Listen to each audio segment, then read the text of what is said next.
You know, it's almost like your birthday with a package from China, so let's go.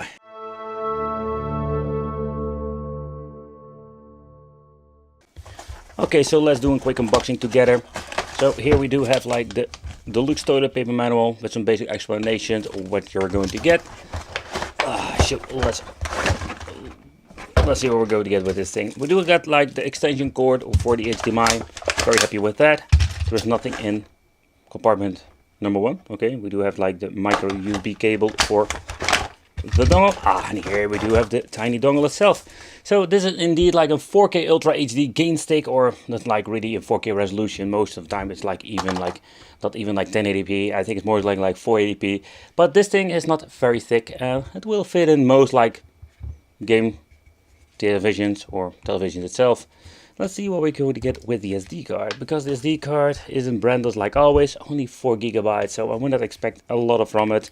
So it's a little bit of a bummer.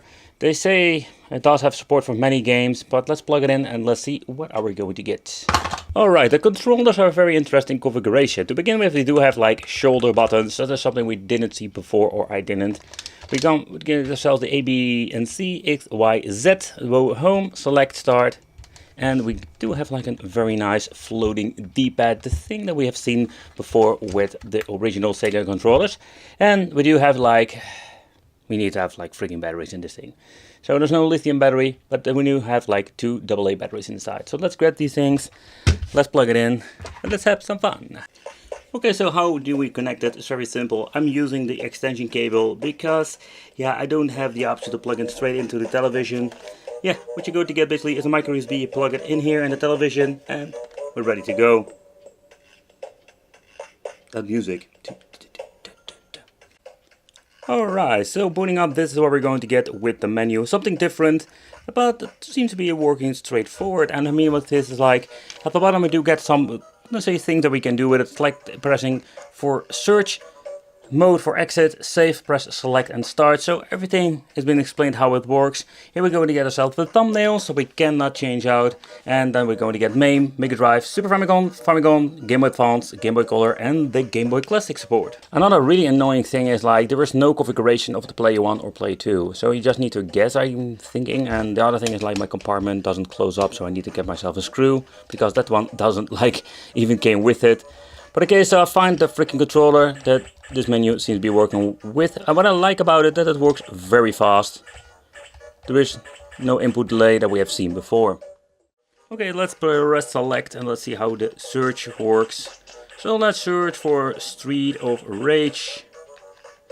Yeah, I was afraid it was going to be happening. So you know, they're always like messing up the names. But somehow you can search through it. You can see like it does picks it up. So here we have like Street of Rage number 2 over here. Okay, so that seems to be working all fine. The menu itself looks kinda like horrible. Like there is no like normal names. You just have like the random file names. And yeah, this is what we're going to get. No picture, no preview video. It's like basic. It cannot get more basic than this. Go to the Mega Drive. It's the same story everywhere. So that's a little bit of a bummer. Alright, so let's start off with some Neo Geo. So far I can see there is no way of basically like messing around with this menu. Let's press home and just go back straight into the game. Yeah, a little bit of a bummer if you ask me. So let's see if we can load up the game, if you have like a quick load, quick save option. So I'm guessing I need to press select and start for that. Or I'm hoping I can do that. Okay, so here you can see like we do have the option to make a quick load, quick save. But that's it. This is like the futures that we're going to get with this. No aspect ratio, my friends. Nope. Alright, so let's see how this will play. So far the emulation seems to be good. Why do I get the feeling there is an audio delay? So the D-pad is working very well.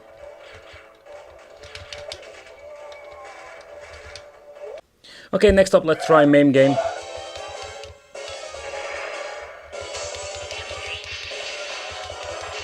And also this runs just fine. Let's see if I can find all of my buttons that I'm going to need. Ah, there they are.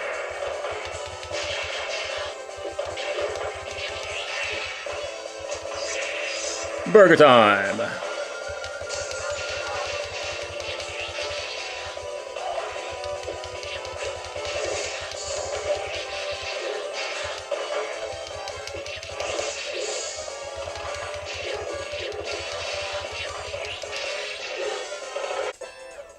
Of course we need to try some Mega Drive with the Mega Drive controller. Oh crap. I hate this, you know? Like I hate this controller, I hate this freaking home button! Alright, so far so good. See, there is a couple of second delay. There is a couple of second delay with audio. I have no idea where my buttons are. Oh, there it is. Like, such a weird thing. They're not using A, B, C, they're using the X, A, and B. Like, what the hell? They got completely messed up. And here comes the problem. There is no way of, like, reconfiguring the freaking controls. Okay, so next up, let's play some Super Famicom. Some Super Man.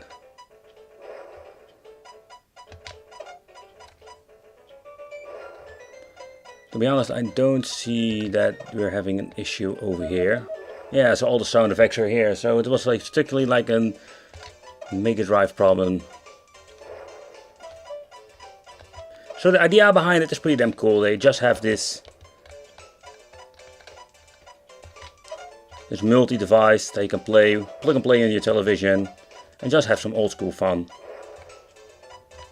Crap!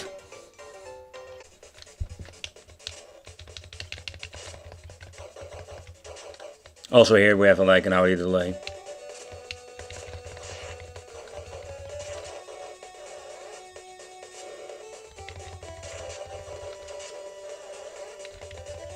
Oh crap, this game is unforgivable.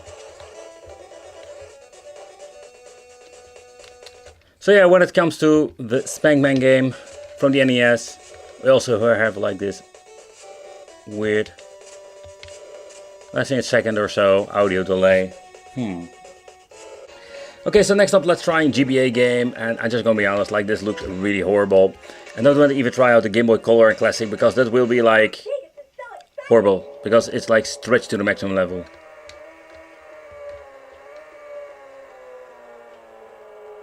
Cruise in the Fellow City or something was this thing called.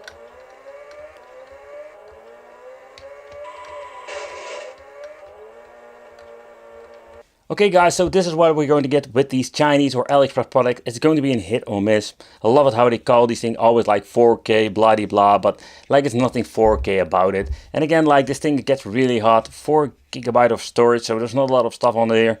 And not even forget, like, the emulation performance is pretty damn bad. The quality of the controllers, one of these, like say, battery covers are falling off, like absolutely annoying.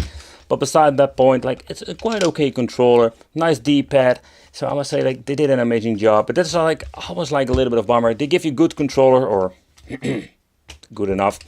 But when you're looking at the emulation performance, it's absolutely garbage. I want to thank you for watching. Consider subscribing. Let me know in the comments what you think of this. And it will be great to see you in the next video. And hit that little bell. Yeah.